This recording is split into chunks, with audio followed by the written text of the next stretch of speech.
Great morning my dear friends, Bhupesh Anand. दोस्तों एक बार फिर आपके सामने मैं सीए, मैं सीएस, मैं सीएमए, मैं अमेरिका और मैं लंदन लेक्चर 15 लेकर आया हूँ कैपिटल बजटिंग एंड इन्फ्लेशन का। बस लास्ट पड़ाव पे है कैपिटल बजटिंग, इन्वेस्टमेंट डिसीजंस।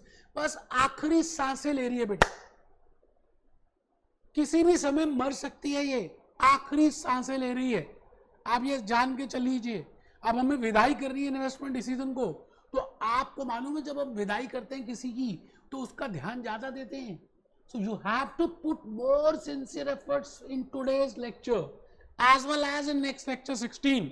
बस यार 2-3 लेक्चर्स तो रह गए, चैप्टर ही क्लोज है, सेक्शन ही खत्म है, फिर पता नहीं कब करेंगे, कब मिलेंगे पता नहीं। तो आज ही क्यों ना कमर कस के बैठे। Great morning, lecture 15 capital budgeting and inflation. In the first lecture बेटे, आज का लेक्चर 15वां है, 15th है।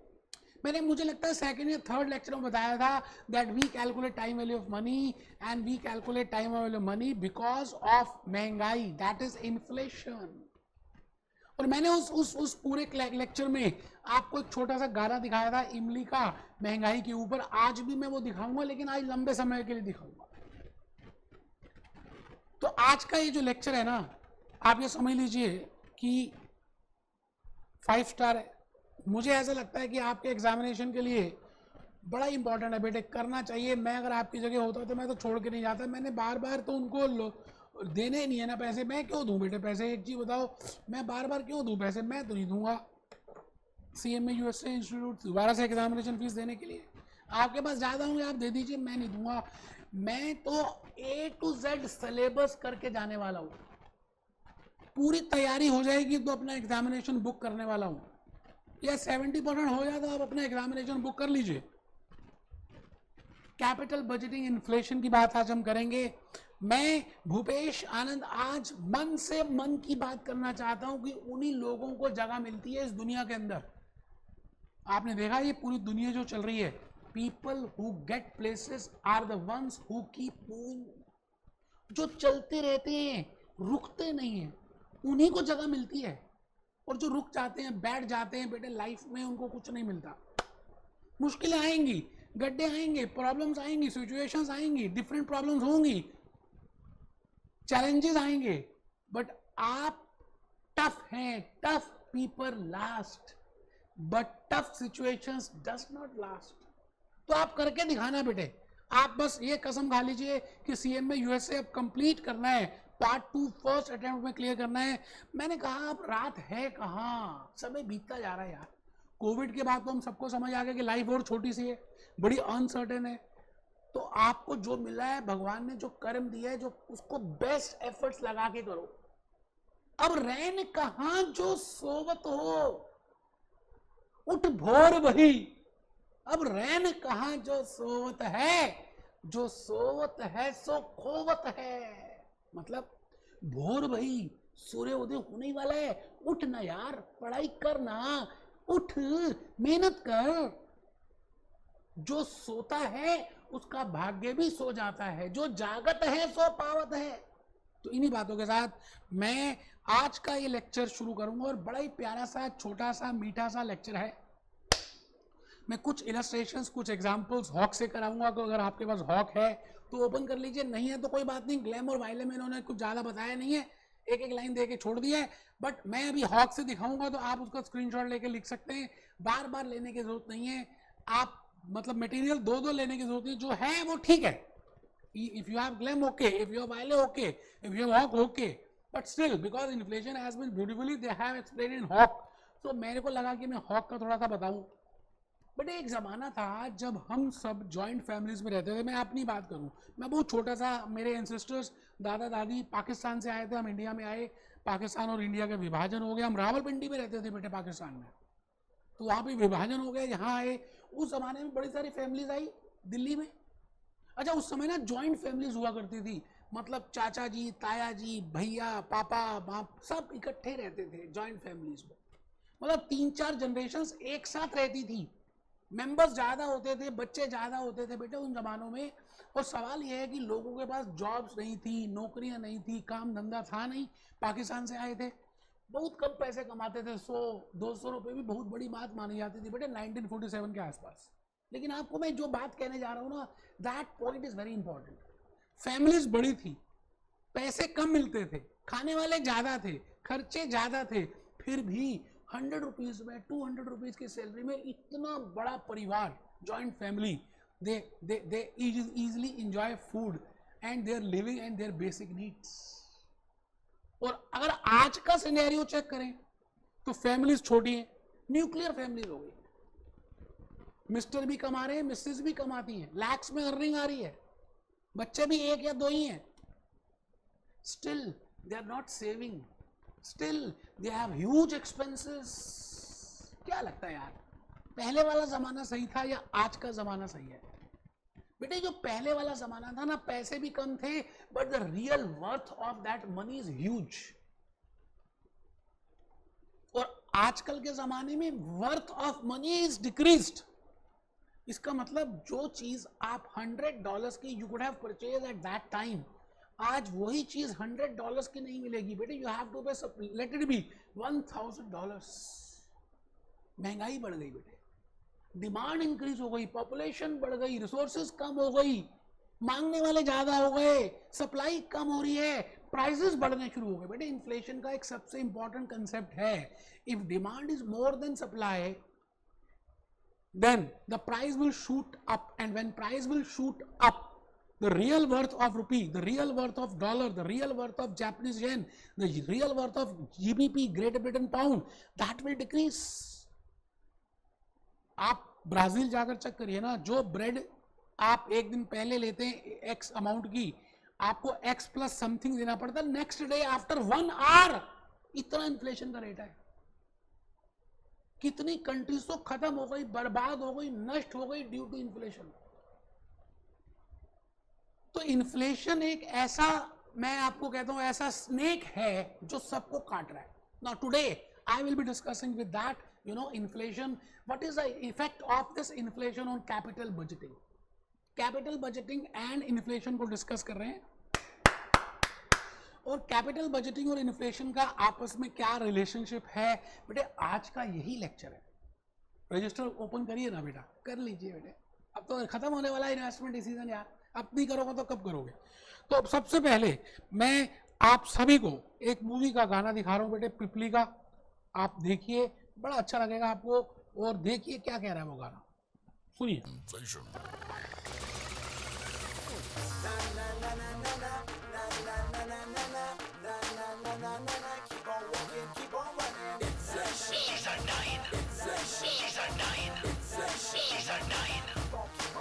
सखी सैया तो खूब ही कमाल, महंगाई डायन खाए जात है। सखी सैया तो खूब ही कमाल, महंगाई डायन खाए जात है। सखी सैया तो खूब ही कमाल, महंगाई डायन खाए जात है। हर महीना उछले पेट्रोल डीजल का भी बढ़ गया मोल, शटर बाई के काहे बोल। हर महीना उछले पेट्रोल, वो कह रहे जी सखी सैया लुट गए हमार सैया तो बहुत कमाते हैं लेकिन बचता कुछ नहीं है, हाय हाय महंगाई, हाय हाय डीजल का भी बढ़ गया मोल, शटर बाई के काहे बोल। उसा बासमती धान मरी जात है, महंगाई डायन खाए जात है। चलिए साहब, मैं भूपेश आनंद आज आपको यही बात बताने जा रहा हूं कि आपको मैंने ये बताना है that if there is a concept of inflation, आप एक ऐसी कंट्री में अपना प्रोजेक्ट कर रहे हैं जहां पर इन्फ्लेशन 100%, 1000% बढ़ता ही जा रहा है, और in any country you know if there is a inflation, तो जो आपने एक्सपेक्टेड कैश इनफ्लोज निकालनी है, एक्सपेक्टेड आउटफ्लोज कैलकुलेट किए हैं, उन सभी में डिफरेंस आ जाएगा। आपके बड़े बड़े प्लान्स खत्म हो जाएंगे because of inflation. So what to do when there is a concept of inflation, उसका कंसेप्ट आज हम डिस्कस कर रहे हैं। तो रजिस्टर में पहली बात आप ये देख लीजिए, मैंने आपको एक एग्जांपल दिया जॉइंट फैमिलीज का और न्यूक्लियर फैमिलीज का, and I want to tell you that the real purchasing power, real का जूस आता है बेटे डाबर का हमारी इंडिया दिल्ली में, real juice, the real power has decreased. आप जब छोटे से थे तो आप ये बताइए 5 स्टार चॉकलेट बेटे 50 पैसे में 1 रुपए में आ जाती होगी, आज वही चॉकलेट 25 रुपए की आती है, और साइज भी छोटा कर दिया बिकॉज डिमांड बढ़ रही है। सप्लाई बढ़ नहीं रही, because of so many reasons there is a inflation. एक कंट्री में अगर इंपोर्ट्स ज्यादा हो, एक्सपोर्ट कम हो, एक कंट्री का जीडीपी कम हो और कंजम्पशन ज्यादा हो, एक कंट्री का नेशनल डिफेंस सिस्टम में ज्यादा एक्सपेंस हो रहा हो, गवर्नमेंट एक्सपेंडिचर्स ज्यादा होते हो, productive expense, there are huge number of reasons for inflation. I am not going today that what are the reasons for inflation. I want to tell you that because of inflation, sometimes, you know, sometimes the purchasing power, the real purchasing power of that money, of that rupee, of that dollar, of that pound decreases. So what to do? We have calculated NPV. हमने NPV beginning में निकाल दिया कि हमारा project 15 साल तक चलेगा, nano 15 साल तक चलेगा ये project, and these will be the outflows, this will be the inflows. और मैंने कहा जी 15 साल तक ये इनफ्लोज होंगी, because I have to forecast those inflows. But the point is, if after 3 years, after 4 years, after 5 years there is a huge hyperinflation.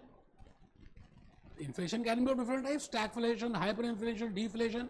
If there is a hyperinflation, in that case, जो आपको 5th year के बाद cash inflows receive हो रहा है, उसका reality में worth बहुत कम है बेटे, दिखने में कुछ और है. इट मीन्स चेहरा क्या देखते हो, चेहरा क्या देखते हो बेटे. All that glitter is not gold. जो सब चमकता है वो सोना नहीं होता. सर आप कहना क्या चाह रहे हैं? मैंने कहा एक होता है नॉमिनल, एक आप चेहरा देखते हो, चेहरा, that is nominal cash flows, और एक उसके अंदर वो थॉट प्रोसेस क्या चल रहा है, that is real cash flows. So there are 2 types of cash flows. एक होती है नॉमिनल, जो दिख रही है, बट रियलिटी में वो जो दिख रही है, आप उसकी सोच कुछ अलग है. जैसे हम मुखौटा पहन लेते हैं बचपन में, आप जब किसी मेले में घूमने जाते होगे, दशहरे में, दिवाली में, तो मुखौटा पहन लेते थे, भालू का, शेर का, राक्षस का. तो वो मुखौटा कुछ और दिखाता है, लेकिन अंदर तो कोई और व्यक्ति है ना, कोई और बच्चा है ना. तो नॉमिनल कुछ और है, रियल कुछ और है. मैं आज नॉमिनल और रियल की बात ही करूंगा. आज तक आप जो बैंक से रेट लेते आए हैं, you know, supposedly you want to have a fixed deposit of $1 lakh for 1 year, and you want to deposit that term deposit in Bank of America, and you are asking that Bank of America, please tell me how much will be the interest rate which you will offer. आप कितना interest rate हमें offer करेंगे अगर मैं $1 lakh 1 साल के लिए आपके यहाँ पे टर्म डिपॉजिट, फिक्स डिपॉजिट कर दूं?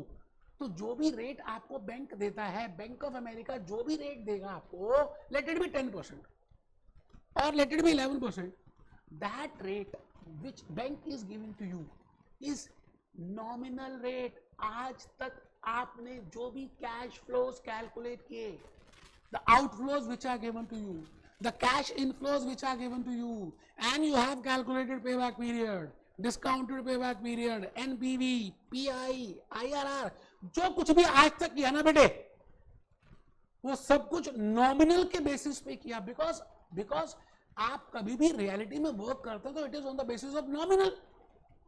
Nominal means it includes inflation. You're getting my point?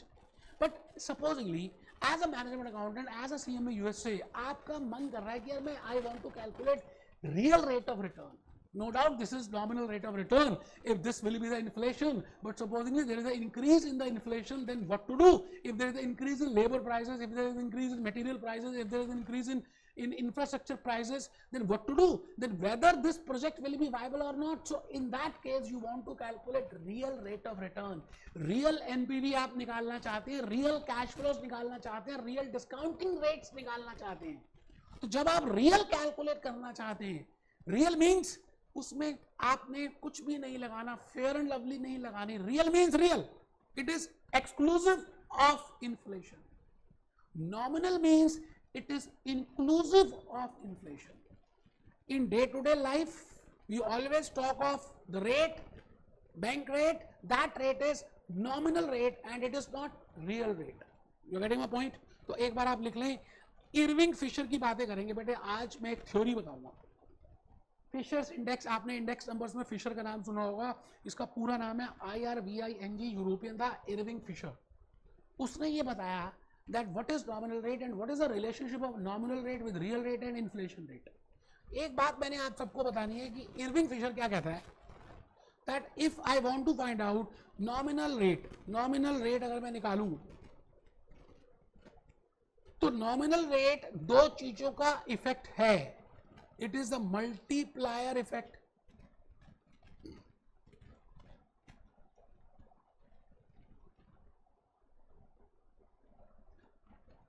Multiplier effect of multiplier effect of real rate and inflation rate. Real rate and inflation rate. आराम से बेटे, कोई जल्दी है ही नहीं, मैं आपको कह रहा हूं, मैं आपको जो बोल रहा हूं ध्यान से सुनिए बस, आप ज़्यादा टेंशन मत लीजिए। पेपर में आएगा तो अच्छी बात है, नहीं आएगा तो अच्छी बात है। हॉक ने पूरा स्टडी मटेरियल में सब कुछ दिया हुआ है, तो आने के चांसेस हैं, आप आराम से सुनिएगा। मैंने कहा मल्टीप्लायर इफेक्ट है, एडिशनल इफेक्ट नहीं है। बच्चा कहता है मल्टीप्लायर और एडिशन में क्या डिफरेंस होता है? बेटे मैं कहता हूं 2 जमा 3 इज इक्वल टू 5 और 2 गुणा में 3 is equal to 6। This is additional effect. This is multiplier effect. Multiplier effect is more than additional effect. It means जो inflation है वो और real rate आपस में जो गुणा होके आएगा, that is nominal rate. तो मैं ये कहता हूं nominal rate is equal to R into I. अब एक बार और सुनना, when I say R क्या है यहां पर? Real rate. I क्या है? Inflation rate. N क्या है? Nominal rate. मैं कहता हूं nominal rate is 12%। It means it is inclusive of real rate as well as inflation rate. इसमें रियल और इन्फ्लेशन दोनों घुसे पड़े हैं 12% के अंदर। बट सवाल है कि व्हेन आई से रेट, तो मैं इन्फ्लेशन हमेशा एक साल बाद की कैलकुलेट करता हूं। Generally as a norm we calculate real rate, nominal rate, inflation rate after a time period and generally that time period is 1। तो हम क्या करते हैं, हम इसको इस तरह से लिखते हैं जो मैं अब बताने जा रहा हूं। तो because it is after 1 year, तो मैं इसमें 1 प्लस कर देता हूं। 1 plus n is equal to 1 plus r into 1 plus i। एक बच्चे ने सुना भी नहीं क्या लॉजिक बताया, that why I add 1, because we always calculate, we always take rate on the basis of time period, and my normal my you know time period is generally 1 year if nothing is given to me. So I add 1 in that, 1 plus n is equal to 1 plus r into 1 plus I। तो बेटे आपको ये समझना है कि n का मतलब है नॉमिनल रेट, R का मीनिंग है रियल रेट, I का मीनिंग है इन्फ्लेशन रेट।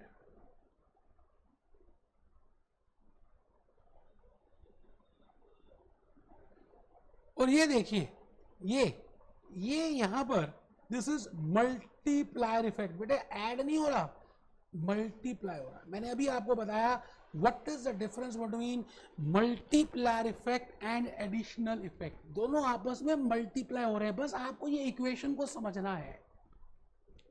अच्छा, एक बच्चा को नींद आ रही हो, कहता why we want to calculate this, ऐसी बेकार की बातें आप कर रहे हैं। मैंने कहा if as a management accountant your senior management says that please tell us the nominal rate as well as real rate, please tell us the nominal cash flows as well as the real cash flows, so that in that case it is important that you should know how to calculate that real cash flows or real discounting rates. And sometimes you have to calculate real rate, so it is only calculated on the basis of real cash flows and real interest rate.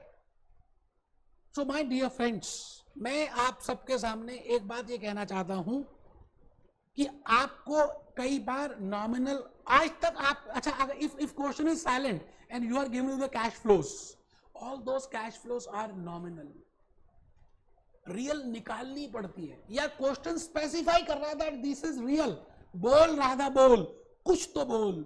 If question is speaking that this is real, तो आप कहना okay examiner this is real. तो real से कई बार आपको nominal में जाना पड़ सकता है, कुछ क्वेश्चन में गिवन नहीं है तो वो नॉमिनल होगी, नॉमिनल से रियल में जाना पड़ सकता है। तो you should know what is the relationship between nominal, real and inflation. अगर आपको ये रिलेशनशिप मालूम है then you can do wonders. आप बेटे वंडर्स कर सकते हो, क्योंकि अगर आपको ये पता है तो you can calculate this. And if you want to calculate 1 plus R, you can calculate this 1 plus I upon 1 plus N upon 1 plus I, और r is equal to 1 plus N upon 1 plus I minus 1। यार ये तो third class की mathematics है। Left hand side से आप right hand side ले जाओ, राइट हैंड साइड से लेफ्ट हैंड साइड ले आओ, कोई प्रॉब्लम थोड़ी है। आप आराम से मल्टीप्लाई का डिवाइड कर दोगे, प्लस का माइनस कर दोगे, इजी है। It means with the help of this relationship आप आर कैलकुलेट कर सकते हो, आई कैलकुलेट कर सकते हो, एन कैलकुलेट कर सकते हो, बड़े बड़े काम हो जाएंगे। आइए थोड़ा सा हम लिख दें, फिर हम आगे चलेंगे। बेटे बड़ी प्यारी प्यारी सी बातें आज मैंने बतानी है। भूपेश आनंद आपके सामने खड़ा है, मैंने लिखा जी आप एक बनाइए इरविंग फिशर थ्योरी। बड़ा मटका बनाइए और बड़े मटके में दो छोटे मटके बनाइए। बड़े मटके का नाम रखिए नॉमिनल और दो छोटे मटकों का नाम रखिए, एक छोटे का नाम रियल और एक छोटे का नाम इन्फ्लेशन, और बीच में मल्टीप्लायर इफेक्ट। आराम से बेटे मल्टीप्लायर इफेक्ट।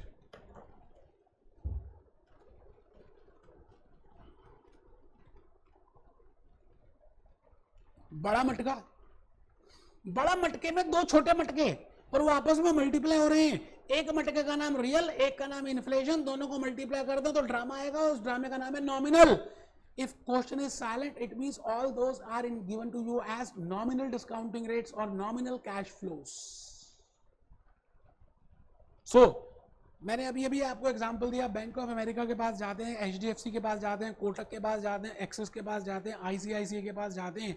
जो भी डिस्काउंटिंग रेट वो टर्म डिपॉजिट, सब सेविंग अकाउंट्स और रिकरिंग डिपॉजिट्स के देते हैं, that all are nominal rates. आज तक आपने जो भी कुछ सुना बेटे वो नॉमिनली होता है। आज से आप एक नई चीज सुनना शुरू कर देंगे और हम नई चीज निकालेंगे, वो ये है कि हम रियल भी निकाल सकते हैं नॉमिनल से। तो मैं चल पड़ा आने वाले लेक्चर्स में। पॉइंट नंबर 5 लिखना है। एक बच्चा कह रहा है लिखना है, हाँ बेटे लिखना है, लिख लो। Cash outflows comma cash inflows are used for which are used for evaluating project are nominal.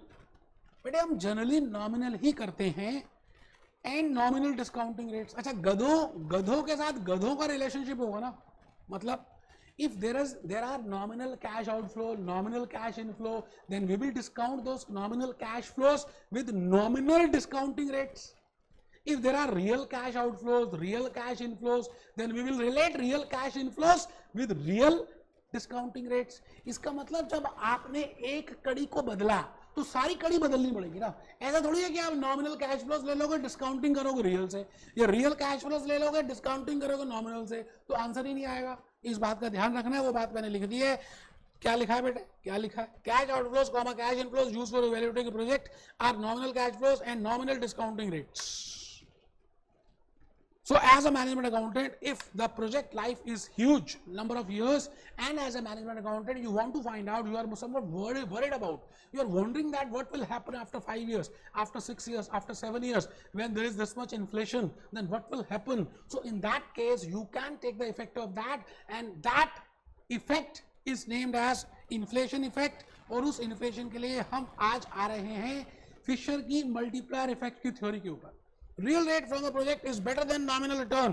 बेटे जो सच है ना, रियल, वो ज्यादा रियल है ना, नाम भी तो कह रहा है रियल, सच्चाई, सच्ची बात, सच का सामना. नॉमिनल में आपने कुछ plus minus, fair and lovely, fair and handsome, this सब कुछ कर दिया, तब जाके नॉमिनल निकल गया.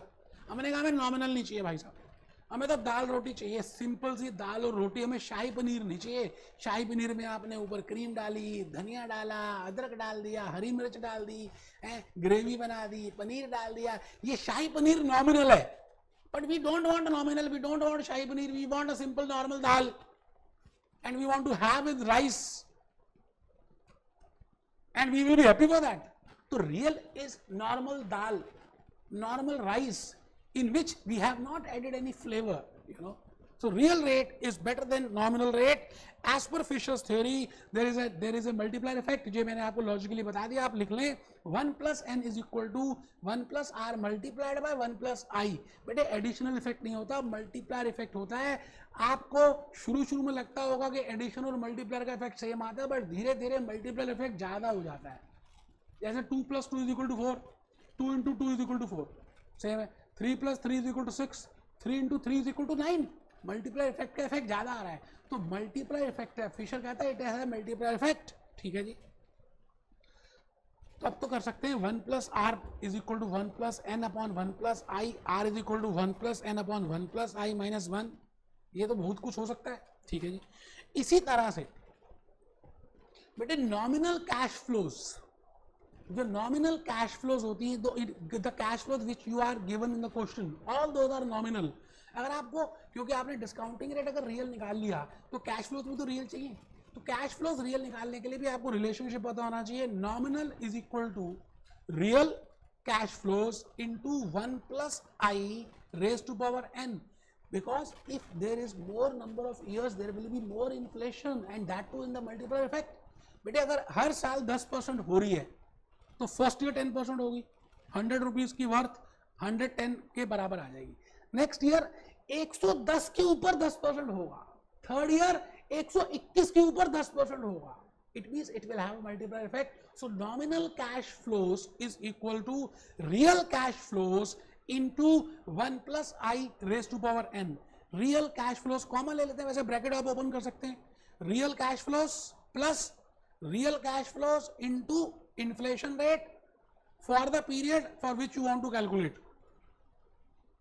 आप ऐसा भी सोच सकते हैं, नॉमिनल एक अमाउंट है, रियल एक प्रिंसिपल है, और आई जो है इंटरेस्ट है. Amount is equal to principal plus interest. P common ले लिया तो amount is equal to P multiplied 1 plus R. ऐसा भी तो करते हैं. आप बताइए, amount is equal to P plus P R T होता है ना. अमाउंट सिंपल इंटरेस्ट की बात कर रहा हूँ, 4th क्लास की बात कर रहा हूँ. 1 प्लस आर. अब टी ऊपर ले लेते हैं. अगर टी 1 है तो 1 आ गया, टी 2 है तो 2 आ गया, टी 3 है तो 3 आ गया, टी 4 है तो 4 आ गया. तो इसकी जगह मैंने क्या किया, इसकी जगह मैंने यहां पर n ही लिख दिया. कितना सिंपल है बेटा. सिंपल इंटरेस्ट की हेल्प से मैंने आपको नॉमिनल कैश फ्लोज और रियल कैश फ्लोज का एग्जांपल दे दिया. ठीक है जी. तो रियल कैश फ्लोज अब तो निकल सकती है, LHS को RHS, RHS को LHS, मल्टीप्लाई को डिवाइड, डिवाइड को लिख ले बेटा, लिखना. Nominal cash flows is equal to real cash flows into 1 plus i raise to power n. Real cash flows is equal to nominal cash flows upon 1 plus i raise to power n. आराम से लिखो बेटे, कोई जल्दी है ही नहीं, क्योंकि 90% जो बारे मैंने बताना था बता दिया है. मैं अब 1-2 क्वेश्चंस कराऊंगा आपको हॉक से, और 1-2 बातें लिख लीजिए. Real cash flows should be discounted eight real. गधों को गधों से ही डिस्काउंट करना चाहिए, घोड़ों को घोड़ों के साथ ही करना चाहिए, मुर्गों को मुर्गों के साथ ही डिस्काउंट करना चाहिए. It means if you are taking real cash flows, you have to discount it by real discounting rates. If you are going for nominal cash flows, then you have to discount it by nominal discounting rates. तो लिखिए, real cash flows should be discounted at real cash discounting rates. Real rate of return, अब ये बात मैंने already बताई है risk rate of return में, मैं फिर रिपीट करूंगा. Real rate of return. बेटे आप ये बताओ, आप इतनी मेहनत क्यों कर रहे हो? आप इतनी मेहनत इसलिए कर रहे हो क्योंकि आपको रिटर्न चाहिए. अच्छा, रिटर्न तो वैसे बीकॉम करते तब भी मिल जाता. मान लेते हैं आपको $10,000 का सैलरी मिल जाता है if you are a simple graduate, but you are doing CMA USA, so you want extra because you are taking more risk, so you want a premium for that risk. Supposedly you want a salary of $12,000.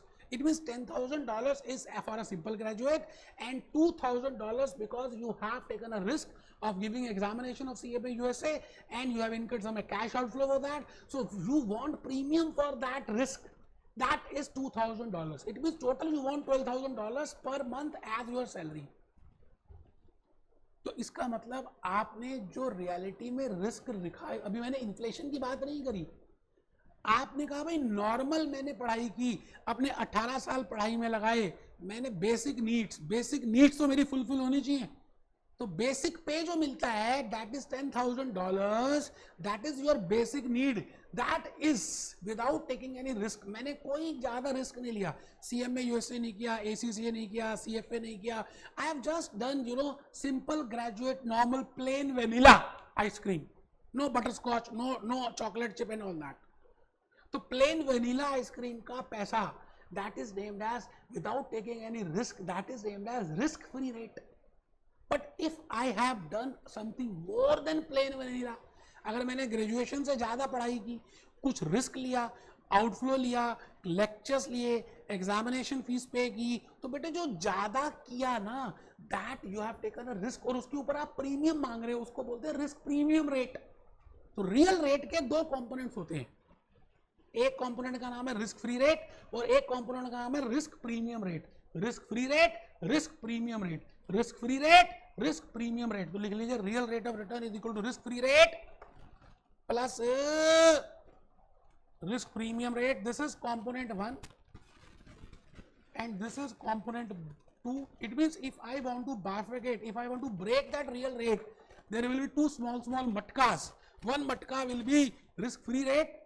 I have given the example of BCom graduate, simple graduate, and along with graduation you did CMA USA, So, and when I say, nominal rate, again nominal rate is, more than $12,000 you will expect. $10,000 because you're a normal graduate, $2,000 because you did CMA USA, and $1,000 because there is an inflation, because you want to reach at the same constant purchasing power. So you will be demanding $13,000 as per month as salary, because it constitutes of three elements. One is $10,000, that is for basic needs, plain vanilla, simple graduate. All are getting, so I should get $2,000 because I have taken I have qualified CMA USA degree, and $1,000 for the inflation. So there are three components. आप तीनों components को लिखिए. Risk free rate plus risk premium rate plus inflation. इन तीनों को जब आप add कर देंगे, किस को, रिस्क फ्री को, रिस्क प्रीमियम को, इन्फ्लेशन को, तो मैं कहूंगा इसका नाम है नॉमिनल रेट. इन इन्फ्लेशन सिनेरियो, बड़ी सिंपल सी बात है, ये लिखें तब भी ठीक है, नहीं इन्फ्लेशन का सिनेरियो है तो नॉमिनल कैश फ्लो तो ज्यादा ही होंगी, क्योंकि नॉमिनल इन्फ्लेशन भी है. अच्छा, always nominal will be more than real cash flows even if there is a 1% inflation. So whether you are getting my point. Inflation scenario, nominal cash flows are more than real cash flows, and nominal returns, it means nominal returns, nominal discounting rates will be more than real discounting rates. बस जी बस.